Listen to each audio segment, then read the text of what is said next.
नमस्कार साथीहरू, मिशन लोकसेवा यात्रा युट्युब च्यानलमा यहाँलाई हार्दिक स्वागत छ। आज हामीले 2080 साल मङ्सिर 11 गते सोमबार नेपाल समाचार पत्रमा प्रकाशित भएको विषयगत प्रश्न उत्तर लिएर उपस्थित भएका छौं। आउनुहोस् सुरु गरौं पहिलो प्रश्नबाट। नेपालको संविधानमा स्वतन्त्रताको हक अन्तर्गत प्रदान गरिएका हकहरू उल्लेख गर्दै स्वतन्त्रताको हकका सीमा स्पष्ट पार्नुहोस्। उत्तर यसरी सुरु हुन्छ। पृष्ठभूमि: संवैधानिक उपचारको हक र कार्यान्वयनको सुनिश्चितता सहितका संविधान प्रदत्त अधिकारहरूलाई मौलिक हक भनिन्छ। नेपालको संविधानमा 31 वटा मौलिक हकहरूको व्यवस्था गरिएको छ, जस अन्तर्गत धारा 17 मा स्वतन्त्रताको हक रहेको छ। स्वतन्त्रताको हक अन्तर्गत उल्लेखित हकहरू रहेका छन्। स्वतन्त्रताको हक अन्तर्गत कानून बमोजिम बाहेक कुनै पनि व्यक्तिलाई वैयक्तिक स्वतन्त्रताबाट वञ्चित नगरिने हकको सुनिश्चितता गरी देहायका हकको व्यवस्था गरिएको छ। विचार र अभिव्यक्तिको स्वतन्त्रता, बिना हात हतियार शान्तिपूर्वक भेला हुने स्वतन्त्रता, राजनीतिक दल खोल्ने स्वतन्त्रता, संघ र संस्था खोल्ने स्वतन्त्रता, नेपालको कुनै पनि भागमा आवत जावत र बसोबास गर्ने स्वतन्त्रता, नेपालको कुनै पनि भागमा पेशा रोजगार गर्ने र उद्योग व्यापार तथा व्यवसायको स्थापना र सञ्चालन गर्ने स्वतन्त्रता। स्वतन्त्रताको हकका सीमाहरू रहेका छन्। विचार र अभिव्यक्तिको स्वतन्त्रताका सीमाहरू: विचार र अभिव्यक्तिको स्वतन्त्रताको प्रचलन गराउँदा देहायका कार्यहरूमा मनासिब प्रतिबन्ध लाग्ने गरी कानून निर्माण गर्न सकिने व्यवस्था रहेको छ।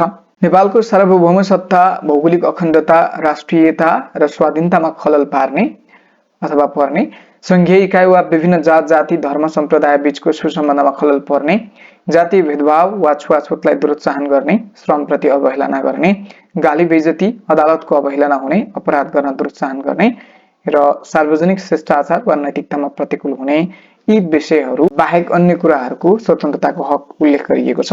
बिना हात हतियार शान्तिपूर्वक भेला हुने स्वतन्त्रताका सीमाहरू चाहिँ के रहेका छन् भन्दा उल्लेखित कार्य हुने गरी यो हकमा उपभोग गर्न नसकिने व्यवस्था रहेको छ।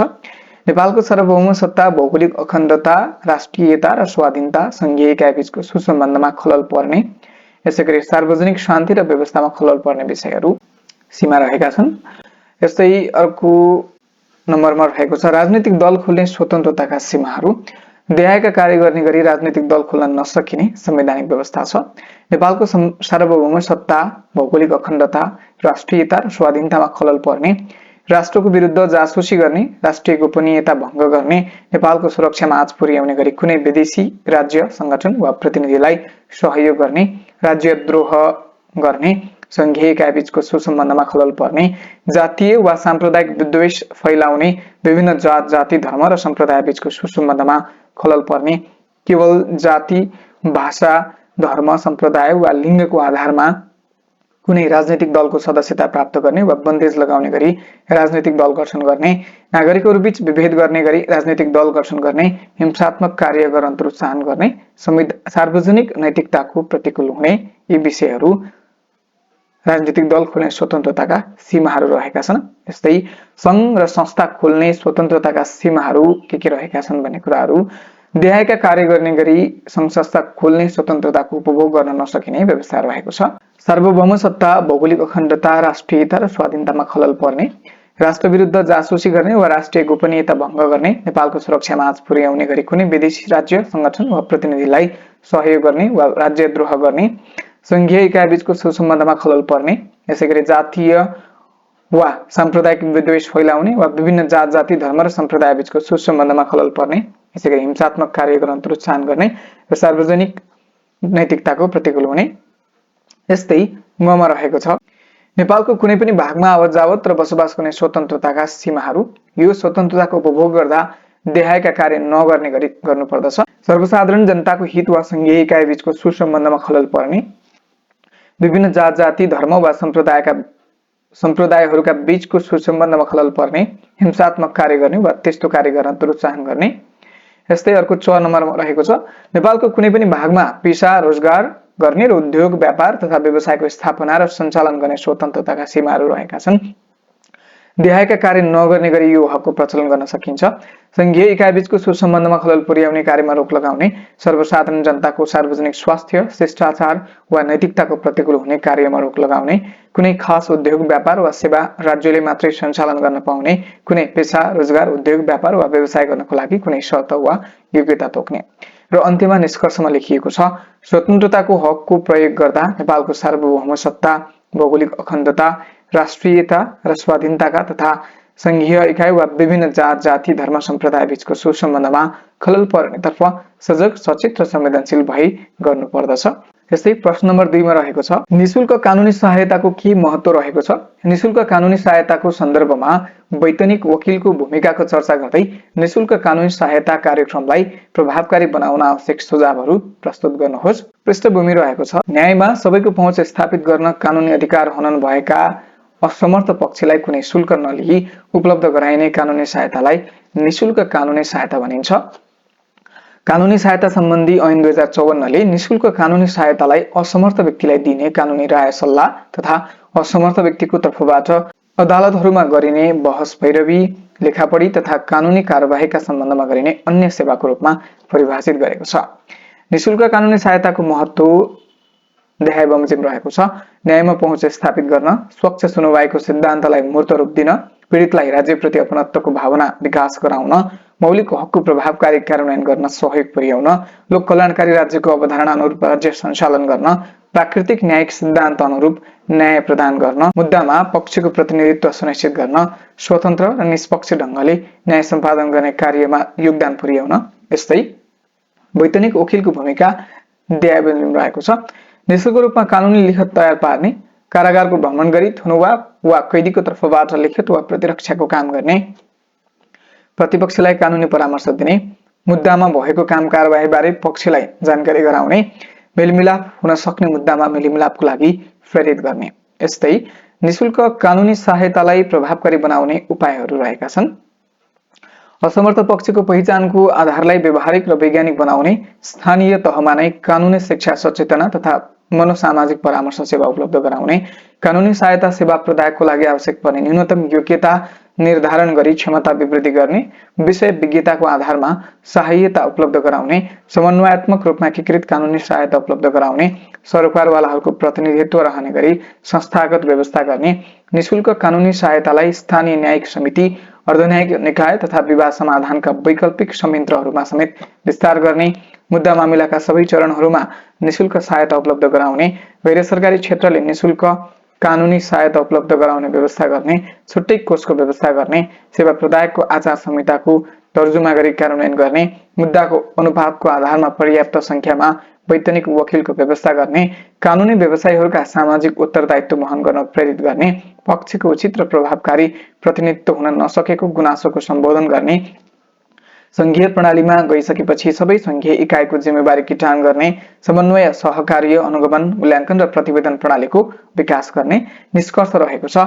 निशुल्क कानुनी सहायता आधुनिक लोकतन्त्रको आधारस्तम्भ हो। यो राज्यले अभिभावकीय भूमिका निर्वाह गर्दै सबै नागरिकको लागि कानुनको समान संरक्षणको सिद्धान्तलाई व्यावहारिक रूपमा लागू गर्ने अवधारणा हो। तसर्थ आर्थिक सामाजिक कारणबाट कानुनी हक अधिकारको प्रयोग गर्न नसक्ने नागरिकको लागि निशुल्क कानुनी सहायताको अवधारणा प्रभावकारी कार्यान्वयन गर्नुपर्दछ। यस्तै प्रश्न नम्बर 3 मा रहेको छ कर्मचारी सञ्चय कोषमा के कस्ता रकमहरू रहन्छन्? उक्त कोषको सुरक्षाको लागि गरिएका व्यवस्थाहरू बारे चर्चा गर्दै कोषका अधिकारहरू स्पष्ट पार्नुहोस्। उत्तर नेपालको प्रतिष्ठित र अग्रणी सामाजिक सुरक्षण संस्था।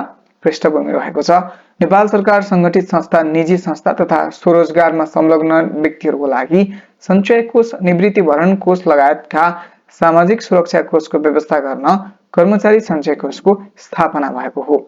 कर्मचारी सञ्चय कोषमा रहने रकमहरू, कोषको सहायताको लागि नेपाल सरकार वा अन्य व्यक्तिले दिएका सबै रकमहरू, कर्मचारीबाट कट्टा गरिएको र कार्यालयबाट थपरी जम्मा गरिएको रकम, कोषको रकमबाट ब्याज र लाभको रूपमा उठेको सबै रकमहरू, ऐन प्रारम्भ हुनुभन्दा अघि नेपाल सरकारले सञ्चालन गरेको निजामती प्रोभिडेन्ट फन्ड, सैनिक द्रव्य कोष र कर्मचारीको सञ्चय कोषमा भएका सबै रकमहरू र कोषलाई प्राप्त भएका अन्य सबै रकमहरू। कोषको सुरक्षाका लागि गरिएका व्यवस्थाहरू यस प्रकार रहेका छन्।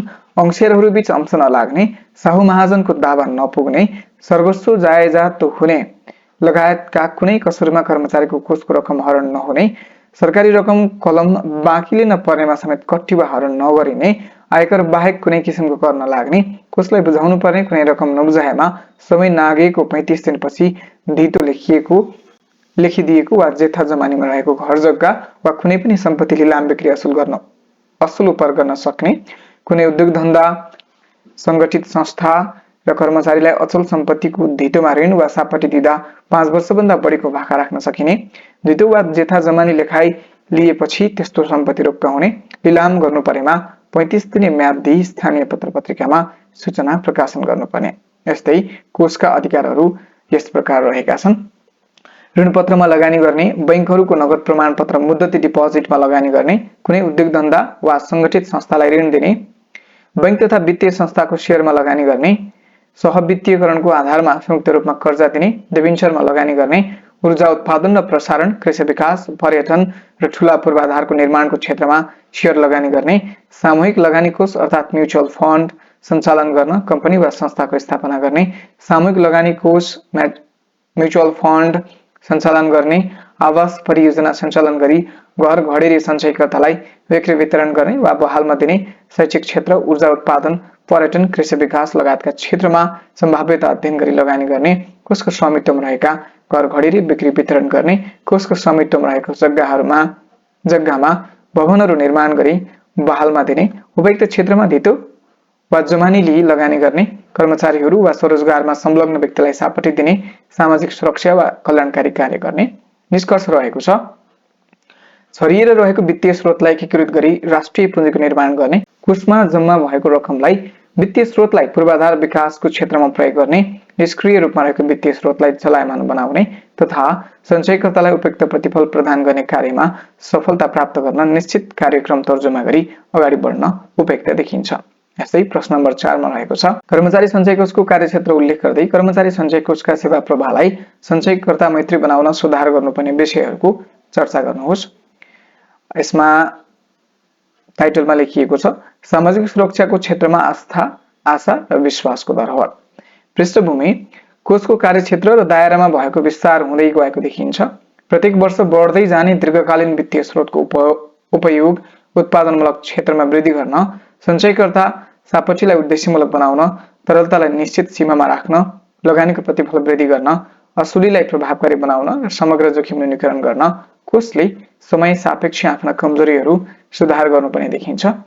कर्मचारी सञ्चय कोषको कार्यक्षेत्र रहेको छ, भौगोलिक कार्यक्षेत्र काठमाडौँ उपत्यका, धनकुटा, सुर्खेत, कैलाली, मोरङ, मकवानपुर, कास्की, रूपन्देही, धनुषा लगायतका ठाउँमा शाखा कार्यालय सेवा केन्द्रको स्थापना गरी सेवा प्रवाह गर्ने गरेको।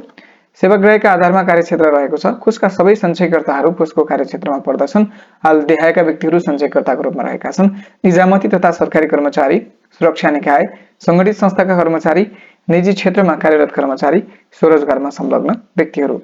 यस्तै प्रदान गरिने सेवाका आधारमा कार्यक्षेत्र विशेष सापटी भुक्तानी, अवकाशपछिको भुक्तानी, औषधोपचार शोध भर्ना, सुत्केरी तथा शिशु स्याहार खर्च, दुर्घटना क्षतिपूर्ति, काजक्रिया खर्च, घर सापटी, शैक्षिक सापटी, शेयर डिबेन्चर क्षेत्रमा लगानी। सुधार गर्नुपर्ने विषयहरू, सेवा प्रवाहमा प्रविधिको उच्चतम प्रयोग गर्ने, कर्मचारीमा व्यावसायिक एवं प्राविधिक ज्ञान र व्यवस्थापकीय सिपको पर्याप्त व्यवस्था तथा विशिष्टीकृत सेवाहरूमा विशिष्टीकृत कर्मचारी रहने व्यवस्था गर्ने, कर्मचारीको सुविधालाई कार्य सम्पादन र कोषको मुनाफासँग आबद्ध गर्ने, कोषको सेवा सुविधामा समान पहुँच कायम गर्ने, सञ्चयकर्ता सापटीको मात्रा बढ्दै गएकोले जोखिम वृद्धि हुँदै गएकोले यसतर्फ ध्यान दिने, कमजोर सूचना तथा अनुगमन प्रणालीलाई सुधार गर्ने, उद्देश्य अनुरूपका प्रतिफलमुखी क्षेत्रहरूमा लगानी प्रवाह गर्ने। यसैगरी कर्मचारीले आफूले कोषमा जम्मा गरेको सञ्चित रकमबाट सेवा अवधिमा विशेष सापटी, घर सापटी, शैक्षिक ऋण, मुनाफा लगायतका सुविधा लिई आफ्नो जीवनयापन सहज बनाउने भए तापनि सेवानिवृत्त कर्मचारीको हकमा कोषको दायित्व नरहने भएकोले यसतर्फ सरकार र कोषको ध्यान केन्द्रित हुनुपर्ने। सेवामा रहेका र सेवानिवृत्त कर्मचारीहरूलाई क्यान्सर, मुटुको शल्यक्रिया, मृगौला लगायतका गम्भीर प्रकृतिका कडा रोग लागेको अवस्थामा उपचार गर्न कठिन भइरहेको छ। तसर्थ कोषबाट यस क्षेत्रमा आवश्यक पहल गरी सामाजिक सुरक्षाको प्रत्याभूति दिन नयाँ कार्यक्रम ल्याउने, कोषले नियमित रूपमा जम्मा हुने रकम सुरक्षित क्षेत्रमा लगानी गरी त्यसको प्रतिफल सञ्चयकर्ता समक्ष पुर्याउनु पर्नेमा कतिपय अवस्थामा सावा रकम फिर्ता गर्न नसक्ने क्षेत्रमा लगानी गरी खराब कर्जाको मात्राबाट गुनासो यदाकदा सुनिने गरेको। तसर्थ कोषले यस्ता गलत प्रवृत्तिको अन्त्यको साथै लगानीको उपयुक्त क्षेत्रको पहिचान गरेर मात्रै लगानी गर्नुपर्दछ। कुनै कर्मचारीको सेवा अवधिमा नै मृत्यु भएमा त्यस्ता कर्मचारीका 18 वर्ष मुनिका बालबच्चालाई शैक्षिक छात्रवृत्तिको व्यवस्था गर्ने, कुनै कर्मचारीको निवृत्ति भरण लगायतका सुविधा पाउने अवधि नपुग्दै मृत्यु भएमा उपदानको रकम कोषमा जम्मा गरी पारिवारिक निवृत्ति भरणको व्यवस्था गर्ने, सेवानिवृत्त कर्मचारीहरूको सामाजिक सञ्जाल जिल्ला-जिल्लामा बनाउन प्रोत्साहन गर्ने र 75 वर्ष उमेर पूरा भएका पूर्व कर्मचारीहरूलाई परिचय पत्र बनाई निःशुल्क उपचारको व्यवस्था गर्ने निष्कर्षमा रहेको छ। कर्मचारी सञ्चय कोष ऐन 2019 मा भएको 9औं संशोधनले नेपाल सरकार र संगठित संस्थाका कर्मचारीहरू, अन्य कर्मचारीहरू र स्वरोजगारमा संलग्न व्यक्तिहरूको निमित्त समेत सञ्चय कोष, निवृत्ति भरण कोष लगायत अन्य सामाजिक सुरक्षा कोषहरू सञ्चालन गर्न सक्ने व्यवस्था गरेको तथा सरकारी क्षेत्रमा योगदानमा आधारित निवृत्ति भरण प्रणाली व्यवस्थापन गर्न जिम्मेवार कर्मचारी सञ्चय कोषले पाएसँगै कोषको दायरा र कार्यक्षेत्र विस्तार हुँदै गएको देखिन्छ। अवस्था साथीहरू, आजको लागि विषयगत प्रश्न उत्तर यति नै। यदि तपाईलाई यो भिडियो मन पर्यो भने हाम्रो भिडियोलाई लाइक, कमेन्ट र शेयर गर्न सक्नुहुनेछ र हाम्रो च्यानललाई सब्स्क्राइब गर्न नबिर्सनुहोला। यस्तै प्रस्तुतिका साथमा हामी अन्य भिडियोमा उपस्थित हुनेछौँ। आजको लागि हामी बिदा चाहन्छौँ। नमस्कार।